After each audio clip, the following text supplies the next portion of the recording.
Um jacaré de quase 3 metros foi flagrado no pátio da usina Caeté, em São Miguel dos Campos, município a 63 quilômetros de Maceió. A espécie é conhecida como jacaré do papo amarelo.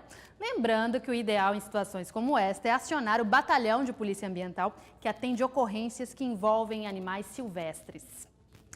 As informações das redes sociais para as próximas eleições já começam a despertar a curiosidade do eleitor. Mas atenção, é preciso ficar atento no que é divulgado para não ser enganado na hora de decidir em quem votar.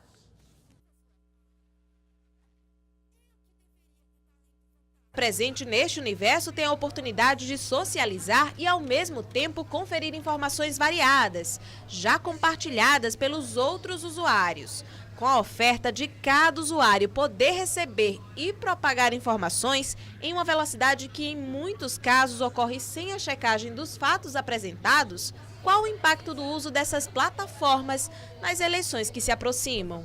As redes sociais elas têm se tornado um dos principais mecanismos de acesso que os sujeitos têm utilizado, né, de acesso à informação.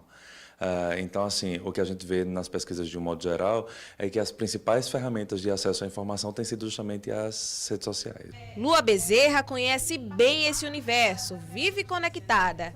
As informações e comentários sobre política estão sempre presentes nas redes dela. Mas o compartilhamento das chamadas fake news e principalmente as disputas geradas quando o assunto é política assustam a analista de redes sociais. Às vezes as pessoas conseguem resgatar, inclusive, notícias de anos passados para continuar veiculando como se elas fossem recentes. Então, além do uso dos aplicativos como fonte de referência, o eleitor tem a possibilidade de, nos documentos oficiais, fiscalizar, né, os órgãos. Também nos celulares, novas ferramentas ofertam segurança nas informações apresentadas e podem ter impacto positivo na hora de decidir em quem votar.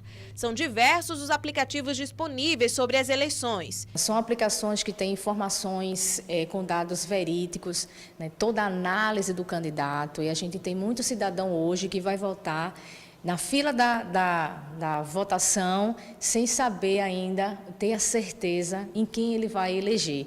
Este aplicativo permite acompanhar a ficha de cada político. O uso é simples, basta fotografar o rosto do político que o usuário quer ter informações.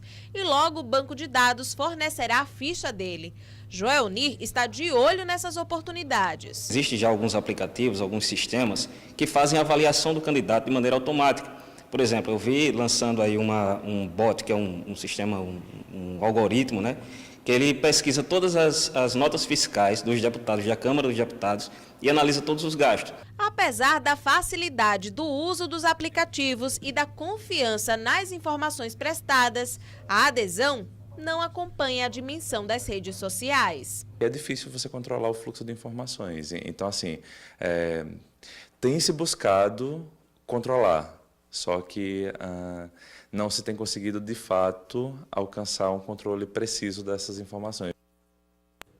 Tem que ter muito cuidado com essas informações. Paralisação de obras de condomínio no bairro da Santa Amélia por causa de problemas com uma construtora deixa famílias fora do sonho de sair do aluguel.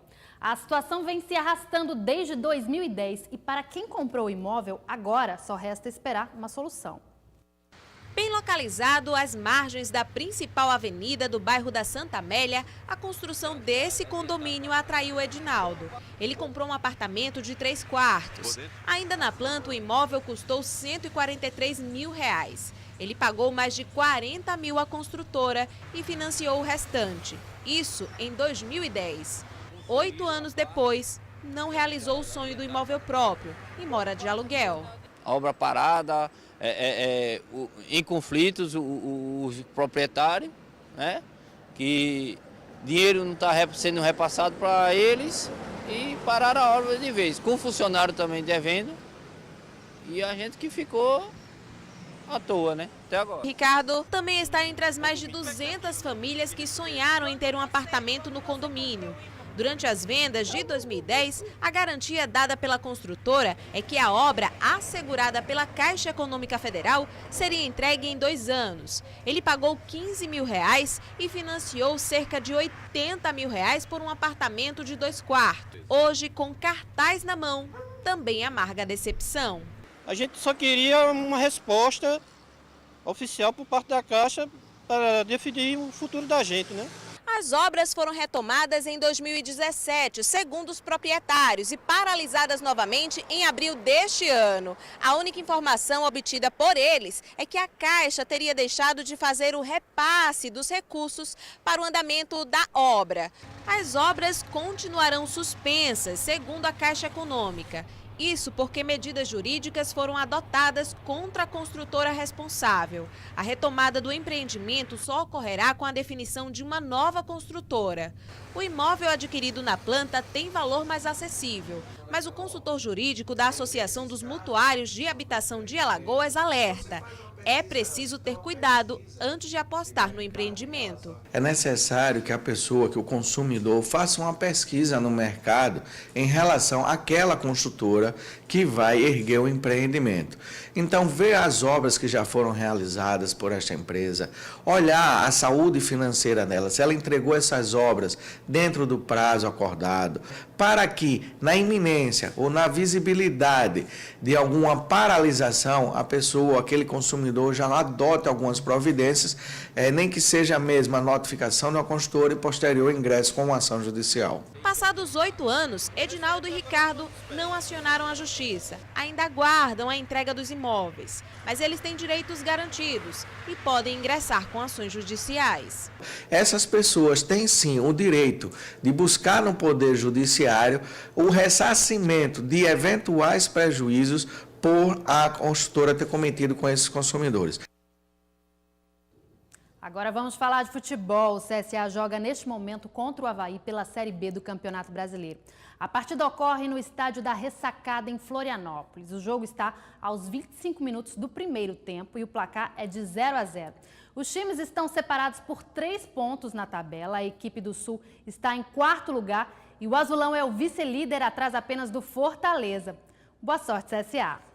Já o CRB joga amanhã contra o Londrina no estádio Rei Pelé. A partida será às 4h30 da tarde.